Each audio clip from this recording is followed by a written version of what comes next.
নমস্কার, জয়শ্রী গণেশ। আপনাদের প্রত্যেককে জানাই স্বাগতম আজকের বিশেষ পর্বের অনুষ্ঠানে। আজকে যে রাশিটিকে নিয়ে আমরা চর্চা করব বা আলোচনা করব সেটি হলো বৃষ রাশি। আপনাদের তৃতীয় ভাবে রবি বুধের সংযোগ কবে থেকে জানেন? 16ই জুলাই থেকে। কতদিন থাকবে? প্রায় 17ই আগস্ট পর্যন্ত। একটা মাসের সময়কাল। আমি মনে করি এক মাসের থেকেও হয়তো একটু বেশি। এবং এই সময়কাল অত্যন্ত গুরুত্বপূর্ণ। দেখুন, রবি বুধ একসাথে থাকলেই বুধাদিত্য তৈরি হয় না, এটা একেবারে বাস্তব কথা। কিন্তু রবি আমাদের লিডিং বা লিডারশিপ কোয়ালিটিকে রিপ্রেজেন্ট করে, যে রবি আপনার পার্সোনাল কনফিডেন্সকে রিপ্রেজেন্ট করে, অহংবোধ রবি দেয়। রবির মধ্যে থাকে প্রচুর পরিমাণে পোটেনশিয়াল এনার্জি, মঙ্গলের মধ্যে আমরা দেখেছি কাইনেটিক এনার্জি। রবি হচ্ছে রাজা, তাই রাজার যে যে গুণাবলী থাকা দরকার রবির মধ্যে সবই থাকে। এরা দয়ালু হয়, এরা মানুষের অভাব অভিযোগ শোনে, রাজা শোনেন, এবং নিজের মতো ডিসিশন নেয়, কারোর দ্বারা পরিচালিত হয় না। তাই আপনি দেখবেন সিংহ রাশির মধ্যে, মেষ রাশির মধ্যে যাদের রবি স্ট্রং, বৃষ রাশির মধ্যে অনেকে আছেন, তারা নিজের মতো চলতে পছন্দ করে। দেখুন, বৃষ রাশি কালপুরুষের দ্বিতীয় রাশি, শুক্র প্রভাবিত রাশি। এই রাশিটির কোয়ালিটি যদি আমি আজকে বলতে শুরু করি, হয়তো কয়েকদিন ধরে বলতে হবে, এত বেশি কোয়ালিটি রয়েছে বৃষ। শুধুমাত্র শৌখিনতা, নান্দনিকতা নয়, বৃষ রাশিকে বুঝতে গেলে আমাদের আরো অনেক বিষয় সম্পর্কে উপলব্ধি তৈরি করতে হবে। That's very very very essential. Now point is that বৃষ রাশির জাতক জাতিকাদের তৃতীয় ভাবে রবি বুধের সমন্বয় কতটা সহায়ক হতে পারে, কতটা হেল্পফুল হতে পারে। আমি মনে করি বৃষ রাশির তৃতীয় রবি বুধ বিভিন্ন রকম ক্ষেত্রে আপনাদের ডেভেলপমেন্টে, শুধুমাত্র যোগাযোগ বা কমিউনিকেশনে নয়, আমি বলবো আপনাদের বিভিন্ন বিষয়ে আগ্রহ বৃদ্ধি প্রাপ্ত হয়। খেয়াল করে দেখুন, বৃষ রাশির বহু জাতক জাতিকারা আছেন, তারা কনফিডেন্সের অভাব ফিল করছিলেন।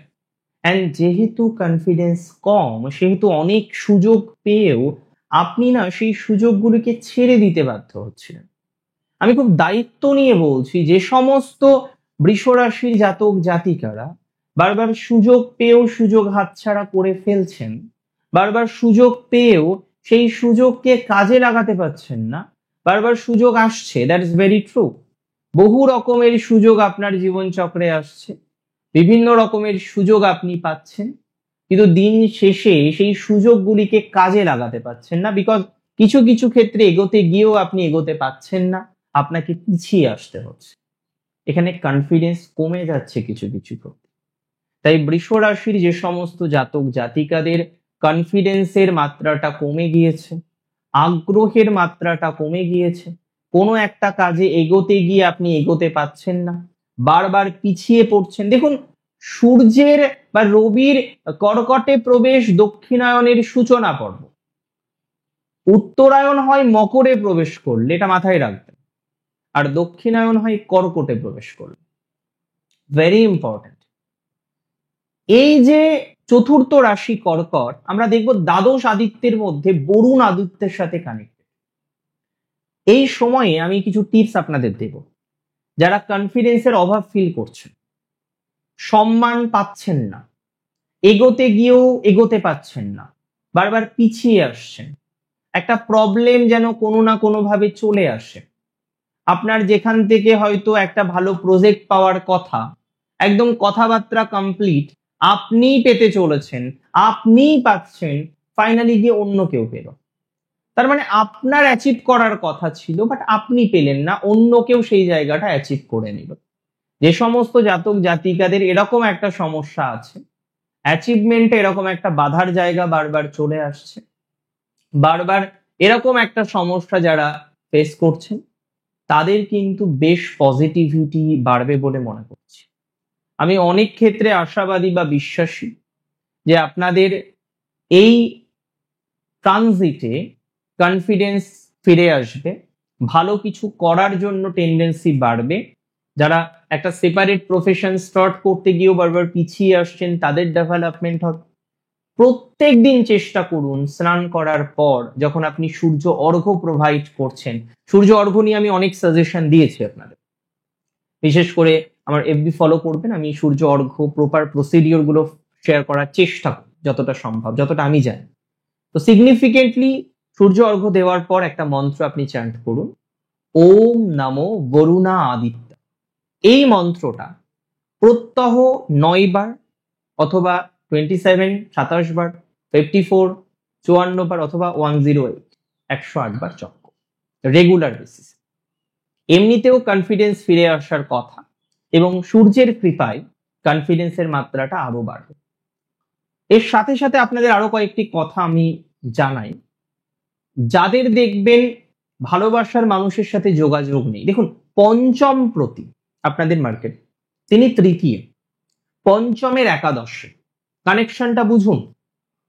তাহলে কোনো না কোনো ক্ষেত্রে আপনাদের যে রিলেশনশিপ সম্পর্ক, যে ধরনের সম্পর্ক হোক না কেন, যদিও রবি কানেকশন যখনই আসলে সম্পর্ক এথিক্যাল হয়ে যাবে, সিগনিফিকেন্টলি যাদের এক্সট্রা রিলেশনশিপও আছে তাদের ক্ষেত্রেও হয়তো, যদিও বৃষ রাশি শুধু বন্ধু চায়, অনেক ক্ষেত্রে দেখা যাচ্ছে রোহিণী থেকে শুরু করে অনেক নক্ষত্র আছেন বৃষ রাশি, প্রেমের ক্ষেত্রে এতটাই অসফল বা এত রকম ভাবে চেষ্টা করেছেন মানুষটাকে ভালোবাসার, তার ভালোবাসা পাওয়ার, কিন্তু ওই যে বলে না ভালোবাসার কাঙাল, আমি প্রত্যেকটা নক্ষত্রকে যদি আইডেন্টিফাই করি কোনো না কোনো কিছুর অভাব আছে, আবার কোনো না কোনো কিছু তার মধ্যে বেশি।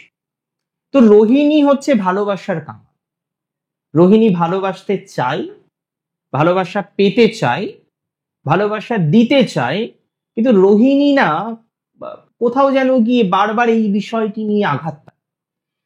তো সিগনিফিকেন্টলি আমি মনে করি যে সমস্ত জাতক জাতিকাদের এরকম একটা সমস্যা আছে, যে সমস্ত জাতক জাতিকার এরকম একটা নেগেটিভ ভাইবস এর মধ্যে আছেন, যে ভালোবাসা পেয়েও পাচ্ছেন না, বা সমস্যা হচ্ছে বা যোগাযোগ নেই, তার সাথে দীর্ঘদিন ধরে একটা ডিস্টেন্স তৈরি হয়ে গিয়েছে, তাদের পজিটিভিটি বাড়বে, যোগাযোগ জায়গাটা ভালো, রিলেশনশিপেও যোগাযোগ বাড়বে, অন্যান্য ক্ষেত্রেও যোগাযোগ বাড়বে। ওভারঅল আমি বলে দিচ্ছি, যাদের মূল প্রবলেম হচ্ছে কোনো একটা কাজ হয়েও হচ্ছে না, জাস্ট আটকে রয়েছে, একটুর জন্য আটকে রয়েছে, আরেকটু হলেই হয়ে যায়, এরকম ভাবে যারা আটকে আছেন, এরকম ভাবে যারা একটা নেগেটিভ ভাইবস কে কন্টিনিউ করছেন, আমি বিশ্বাস করি তাদের অনেক অনেক ডেভেলপমেন্ট আসবে।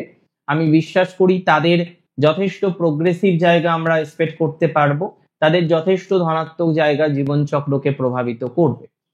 তবে মাথায় রাখতে হবে বৃষ রাশির জাতক জাতিকাদের যে এডুকেশনের ক্ষেত্রে আগ্রহ বাড়ছে, অনেকে স্ট্রিম চেঞ্জ করার একটা পরিকল্পনা করছেন। দেখুন স্ট্রিম চেঞ্জ করলেই ভালো হবে বিষয়টা এমন নয়, আপনি যখনই স্ট্রিম চেঞ্জ করবেন না, আপনাকে খুব ওয়াকিবহল হতে হবে। যে কোনো চেঞ্জ করার ক্ষেত্রে আমার মনে হয় যদি আমরা বুঝে শুনে চেঞ্জ করি সেটা অনেক বেটার রেজাল্ট দিতে পারে। আবেগজনিত বিষয়ে চেঞ্জ করবেন না। যাদের বৃষ রাশি এবং বারবার সমস্যা হচ্ছে আপনার এডুকেশনে, মন বসছে না, সন্তান দেখছেন বৃষ রাশি পড়াশোনা করছে কিন্তু তার আউটকাম খুব একটা ভালো নয়, চেষ্টা করুন এই মন্ত্রটা জপ করার যেটি গণেশজির সাথে রিলেটেড, সেটি হলো ওম নমো গজবক্ত্রায় নমঃ। এই মন্ত্রটি আপনি প্রত্যেক দিন, যদি আপনার সন্তান সম্ভব হয় 9 বার জপ করুন, যদি আরেকটু সম্ভব হয় 27 বার জপ করুন, যদি আরো সম্ভব হয় 108 টাইম জপ করুন। ওম নমো গজবক্ত্রায় নমঃ। আচ্ছা, এবার আমরা চলে আসি আরো কয়েকটি সেগমেন্টে যেগুলো অনেক অনেক বেশি গুরুত্বপূর্ণ। দেখুন যাদের কোনো কাগজপত্র রিলেটেড ডিসপুট আছে, জমিতে ডিসপুট থাকে, অনেক সময় বিভিন্ন রকম অন্যান্য ক্ষেত্রে থাকে, চাকরি বা অফিসিয়াল ক্ষেত্রে থাকে, একটা কাগজপত্র রিলেটেড ইস্যুস আপনি দেখছেন সমাধান হচ্ছে না। তো যাদের কাগজপত্র রিলেটেড ইস্যুস সমাধান হচ্ছে না, কাগজপত্র রিলেটেড একটা প্রবলেম বারবার বারবার বারবার ফেস করছেন, তাদের পজিটিভিটির মাত্রাটা বাড়বে। আমি বলছি এক্ষেত্রে অনেকটাই আশা রাখা যায় এবং নিশ্চিতভাবেই আপনি জমি জমা রিলেটেড বিষয়ে খোঁজ নিতে পারেন, সার্চিং করতে পারেন, নতুন কেনার ক্ষেত্রে সুযোগ সুবিধা বাড়বে, জবের ক্ষেত্রেও এই সংযোগ কিছু যোগাযোগ বাড়াবে, ইন্টারভিউ ইত্যাদি ইত্যাদি বিষয়ে অগ্রগতির জায়গা দেখছি। যারা ইন্টারভিউ দিতে চাইছেন, সোকল ম্যাটারগুলির সাথে কানেক্টেড হতে চাইছেন, তাদের অনেকটা প্রসপ্যারিটি বা প্রোগ্রেস বৃদ্ধিপ্রাপ্ত হবে বলে মনে করছি। সো ওভারঅল এই ট্রানজিট কিন্তু আপনাদের জন্য নেগেটিভ নয়। প্রত্যহ চেষ্টা করুন মহাদেবের পূজা করা। প্রত্যেক দিন যদি সম্ভব হয় তার মাথায় জল অর্পণ করুন, শিবলিঙ্গে জল অর্পণ করুন। এবং যারা ভ্রমণ পিপাসু, হ্যাঁ, কোনো জ্যোতির্লিঙ্গে যাবেন ভাবছেন, ওমকারেশ্বরে ঘুরে আসতে পারেন। মন্ত্র জপ করুন, ওম নমো শিবায় নমো ওমকারেশ্বরায়। এই মন্ত্রটিও 9 বার অথবা 27 বার অথবা 54 বার অথবা 108 বার জপ করতে পারেন। দেখুন, আজকের অনুষ্ঠানটি যেমন আমি প্রেডিকশন দিলাম, তেমনই কিন্তু কিছু সাজেশন প্রোভাইড করলাম। আমি মনে করি বৃষ রাশির এই ট্রানজিট যথেষ্ট স্ট্রং, যথেষ্ট ভালো। ধীরে ধীরে আরো ইমপ্রুভমেন্ট হবে। ভালো থাকুন আপনারা প্রত্যেকে, সুস্থ থাকুন, স্বাভাবিক থাকুন। শেষ করছি এখানেই। জয় শ্রী গণেশ।